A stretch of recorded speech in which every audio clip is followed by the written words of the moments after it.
ಆವಾಗ ಏನೋ ತಾವು ಕೂಡ ಕಮಿಟಿ ಬಂದರೆ ಕೆಲಸ ಮಾಡಿಕೊಂಡು ಹೋಗ್ಲಿಕ್ಕೆ ಆಗ್ತದೆ. ಈಗ ಕೆಲವೊಂದು ಸಣ್ಣ ಪುಟ್ಟ ವಿಚಾರಗಳಿಂದಾಗಿ ಇವತ್ತೆಷ್ಟು ಸಮಸ್ಯೆ.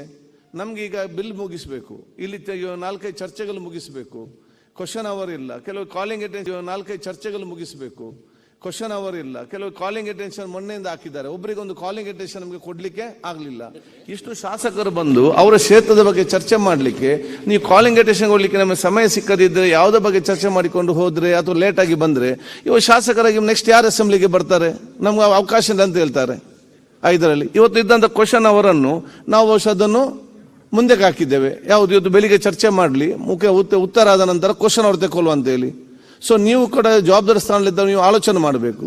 ನನ್ನ ಸಲ ಮಂತ್ರಿಗಳು ಈ ಒಂದು ಸಂದರ್ಭದಲ್ಲಿ ಯಾವುದೇ ಮೀಟಿಂಗ್ ಇಟ್ಕೊಳ್ಬಾರ್ದು, ಸೆಷನ್ ಟೈಮ್ನಲ್ಲಿ ಯಾವುದೇ ಒಂದು ಮೀಟಿಂಗ್ ಇಟ್ಕೊಳ್ಬಾರ್ದು. ಅದು ನಾನು ತಪ್ಪಂತ ಹೇಳಿದಿಲ್ಲ, ನಾನು ಕೂಡ ಮಂತ್ರಿ ಇದ್ದಾಗ ನಾನು ಕೂಡ ಮೀಟಿಂಗ್ ಇಟ್ಕೊಂಡಿದ್ದೆ. ಮೀಟಿಂಗ್ ಸ್ಟಾರ್ಟ್ ಆಗಿ ಒಂದು ಅರ್ಧ ಗಂಟೆ ಅಂತ ಫಿಕ್ಸ್ ಮಾಡೋದು, ಮತ್ತೆ ಯಾರು ಬರ್ತಾರೆ ಮಾಡಿ ನಾನು ಕೂಡ ಬರುವಾಗ ಲೇಟ್ ಆಗ್ತಿತ್ತು. ನಾನು ಕೂಡ ಇವತ್ತು ಇರಲಿಲ್ಲ. ಆದರೆ ನಾನು ಹೇಳುವಂಥದ್ದು ಅಂತ ಹೇಳಿದರೆ, ನಾನು ಹೇಳುವುದೇನು ಅಂತ ಹೇಳಿದರೆ, ಇವತ್ತು ಈ ಒಂದು ವರ್ಷ ಆಗ್ತಾ ಬಂತು, ಸತತವಾಗಿ ಇದರ ಬಗ್ಗೆ ನಾವು ಅವಕಾಶ ಕೊಡ್ತಾ ಇವತ್ತು ಬಂದಿದ್ದೇವೆ. ಮತ್ತು ಕೂಡ ಸರ್ಕಾರವೇ ಮಂತ್ರಿಗಳೇ ಅದು ಲೇಟಾಗಿ ಬರೋದಂತ ಹೇಳಿದರೆ ಅದಕ್ಕೆ ನಾವು ಯಾವುದನ್ನು ಕೂಡ ನಾವು ಸರಿ ಅಂತ ಹೇಳಲಿಕ್ಕೆ ಆಗುವುದೇ ಇಲ್ಲ, ಅಥವಾ ನಾವು ಪ್ರತಿಪಾದಿಸಲಿಕ್ಕೆ ಕೂಡ ಆಗುವುದಿಲ್ಲ. ಆದ ಕಾರಣ ನಾನು ಹೇಳುವುದು ನಿಮಗೆ ಸರ್ಕಾರಕ್ಕೆ ಇಷ್ಟೇ, ಎಲ್ಲ ಮಂತ್ರಿಗಳು ಕರೆಕ್ಟಾಗಿ ಟೈಮ್ ಬಂದರೆ ಎಲ್ಲ ಶಾಸಕರು ಕರೆಕ್ಟಾಗಿ ಟೈಮ್ಗೆ ಬರ್ತಾರೆ. ಮಂತ್ರಿಗಳು ಹೋಗಿ ಆಫೀಸಲ್ಲಿ ಇದ್ದೀರಿ ಮೀಟಿಂಗ್ ಅಂತ ಹೇಳಿದರೆ ಆ ಮಂತ್ರಿಗಳು ಮತ್ತು ಅಧಿಕಾರ ಹುಡುಕಿಕೊಂಡು ಶಾಸಕರು ಕ್ಷೇತ್ರ ಜನರನ್ನು ಕರ್ಕೊಂಡು ಅಲ್ಲಿಗೆ ಬರ್ತಾರೆ. ನಾನು ಹೇಳುವಂಥದ್ದು, ಬೆಳಿಗ್ಗೆ ಫಸ್ಟ್ ನೀವು ಸ್ಟಾರ್ಟ್ ಮಾಡಿ, ಮಧ್ಯಾಹ್ನದ ಫ್ರೀ ಟೈಮ್ನಲ್ಲಿ ಏನಿದೆ ಆ ಟೈಮಲ್ಲಿ ಬಹುಶಃ ತಮ್ಮ ಮೀಟಿಂಗ್ ಇಟ್ಕೊಳ್ಳುವಂಥ ಕೆಲಸ ಇದು ಆಗಬೇಕಂತ ಹೇಳಲಿಕ್ಕೆ ನಾನು ಇವತ್ತು ಬಯಸ್ತೇನೆ.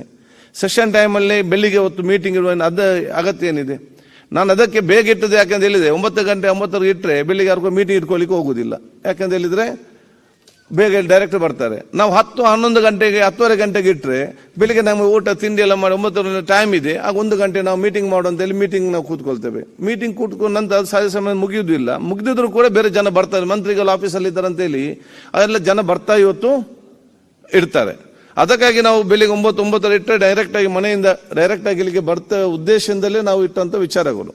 ಅದಕ್ಕೆ ನಾನು ಸರ್ಕಾರಕ್ಕೆ ತಾವೆಲ್ಲ ಬಹುತೇಕ ಮಂತ್ರಿಗಳು ತಾವೆಲ್ಲ ಬಂದಿದ್ದೀರಿ, ನಾನು ನಿಮಗೆ ಕೂಡ ಇವತ್ತು ಮತ್ತೆ ಒತ್ತಡ ಇರ್ಬೋದು, ಮೀಟಿಂಗ್ ಜನ ಬಂದಿರ್ಬೋದು, ಅದನ್ನು ಬದಿಗಿಟ್ಟು ತಾವು ಇವತ್ತು ಬಂದಿದ್ದೀರಿ. ಬೇರೆ ಸಚಿವರು ಕೂಡ ಅದನ್ನು ಫಾಲೋ ಮಾಡಿಕೊಂಡು ಬರುವಂಥ ವ್ಯವಸ್ಥೆ ಇವತ್ತು ಆಗಬೇಕಾಗ್ತದೆ. ಸ್ಟಾರ್ಟಿಂಗ್ ಆಗಿ 1 ವರ್ಷ ಆದರೂ ಕೂಡ ಈ ರೀತಿ ಇವತ್ತು ರಿಪೀಟ್ ಆಗಬಾರ್ದು, ಮುಂದಕ್ಕೆ ಆಗಬಾರ್ದು ಅಂತ ನಾನು ಸರ್ಕಾರಕ್ಕೆ ಹೇಳಲಿಕ್ಕೆ ನಾನು ಇವತ್ತು ಬಯಸ್ತೇನೆ. ಇದು ಸ್ವಲ್ಪ ಇಲ್ಲಿ ಜನ ಕಡಿಮೆ ಬಂದ ತಕ್ಷಣ ಅದನ್ನು ನಾವು ರಾಜ್ಯಕ್ಕೆ ಒಂದು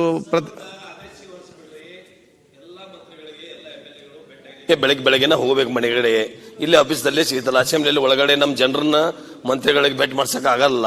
ಹಿಂಗಾಗಿ ಒಂದೇನ್ರಿ ಸಾಯಂಕಾಲ ಅಸೆಂಬ್ಲಿ ಮುಗಿದ ನಂತರ 1 ತಾಸು ಎಲ್ಲಾ ಮಂತ್ರಿಗಳು ಅವರವರ ಆಫೀಸ್ದಲ್ಲಿ ಕೂತ್ರ ನಮ್ಮ ಶಾಸಕರ ಸಮಸ್ಯೆಗಳನ್ನ ಹೋಗಿ ಅಲ್ಲಿ ಜನ ಬಂದಿರ್ತಾರೆ ಅವ್ನು ಹೋಗಿ ನಾವು ಭೇಟಿ ಮಾಡಿಸ್ಬೋದು. ಮತ್ತೆ ಸಾಯಂಕಾಲ 1 ತಾಸು ಕಂಪಲ್ಸರಿ ಅಸೆಂಬ್ಲಿ ಮುಗಿದ ಎಲ್ಲರೂ ಮನೆಗೆ ಹೋಗ್ಬಿಡ್ತಾರೆ. ಸರ್ ಯಾವಾಗ ಮಂತ್ರಿಗಳಿಗೆ ಭೇಟಿ ಆಗ್ಬೇಕು ನಾವು? ಸಾಯಂಕಾಲ ಅಸೆಂಬ್ಲಿ ಮಾತಾಡ್ಬಿಡಿ.